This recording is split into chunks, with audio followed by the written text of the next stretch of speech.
Bonjour, Mathieu Arlop, technico-commercial sur le secteur de Péronne dans la Somme. Bonjour, David Boucher, référent technique à la ferme pilote. Bienvenue pour un nouveau Carême en plaine spécial pommes de terre.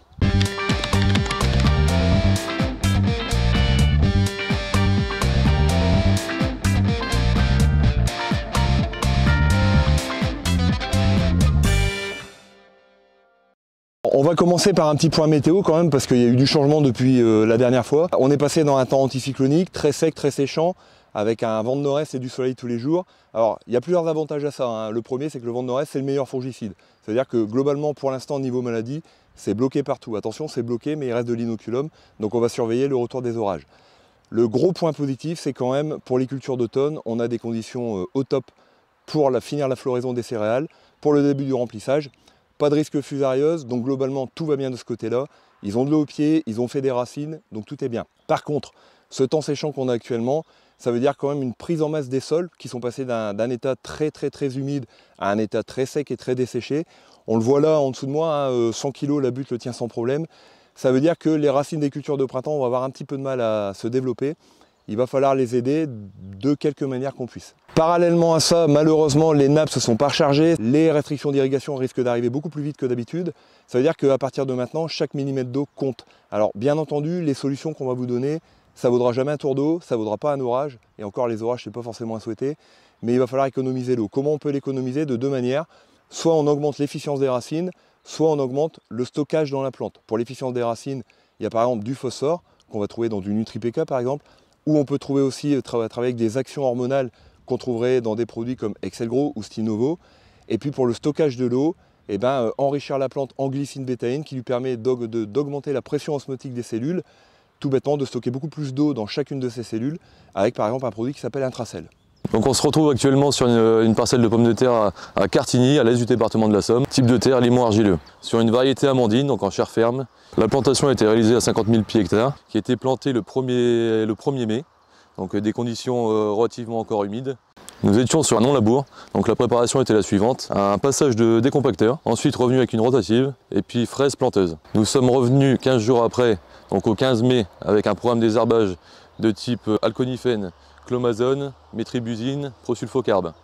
Ce qu'on peut constater aujourd'hui, malgré un temps sec, l'application a très bien réussi. Malgré tout, surveiller les relevés, tout ce qui est chien-dent, morel, kénopode et toute dicote. Et sur la parcelle, ça reste très propre. Par exemple, si vous avez du chien-dent dans la parcelle, revenir avec du rimsulfuron, avec un sulfactant de type Trend à 0,2. Donc surveillez aussi la présence de doryphore. Le premier signal, c'est les repousses de pommes de terre, par exemple dans des parcelles de betteraves. Donc dès la présence, allez surveiller vos parcelles, à ne pas confondre avec les autres coccinelles. Alors les stades des pommes de terre, tout comme les préparations de sol, sont très hétérogènes en région. Ça va de pommes de terre qui ne sont pas encore sorties de la butte à des pommes de terre qui recouvrent quasiment le rang. C'est-à-dire qu'au niveau stade, là on va vous parler de ce qu'on voit ici dans la parcelle. On est entre le stade crochet et le stade noisette. Il y a des parcelles qui ont déjà fini la tubérisation, des parcelles qui n'ont pas encore commencé. Et c'est vraiment ce stade clé-là qu'il va falloir commencer à aider la pomme de terre parce que le rendement se joue dès aujourd'hui. Si on regarde la préparation de terre aujourd'hui, on voit qu'on a une structure qui est vraiment très grumeleuse, très fine. C'est vraiment pas le cas dans toutes les parcelles, ce qui peut induire des problèmes et d'enracinement et de tubérisation pour la pomme de terre. Ça c'est déjà un premier point, mais on ne reviendra pas en arrière, on a fait ce qu'on a pu avec les conditions météo qu'on avait. Au niveau de la tubérisation, ce qui favorise la tubérisation, c'est des jours plutôt courts. Ça veut dire des plantations précoces, et ce n'est pas le cas cette année. C'est des températures plutôt fraîches, et là on est sur des températures plutôt élevées, et c'est de l'eau. Ça veut dire que là on est sur des conditions assez moyennes pour la tubérisation. Comment on peut aider la pomme de terre? Par exemple en biberonnant des petites doses de phosphore, ça aide beaucoup la tubérisation, ou en aidant par voie hormonale, on parlait de biostime tout à l'heure, et globalement c'est les mêmes qui vont pouvoir aider aussi à cette tubérisation. Une fois qu'on aura tubérisé, il faudra nourrir les tubercules jusqu'à la fin, et c'est-à-dire aider là le grossissement du calibre, et on y reviendra plus tard, mais encore une fois, c'est une quantité raisonnable de fertilisants, notamment du phosphore, qui aidera la pomme de terre en permanence. Niveau mildiou, pour l'instant tout va bien, le temps sec freine le mildiou, il n'y a aucun problème. Quand il va commencer à arriver, l'idéal c'est quand même de suivre avec un OAD comme Mileos, qui est quand même un outil très précis et très précieux pour suivre les parcelles.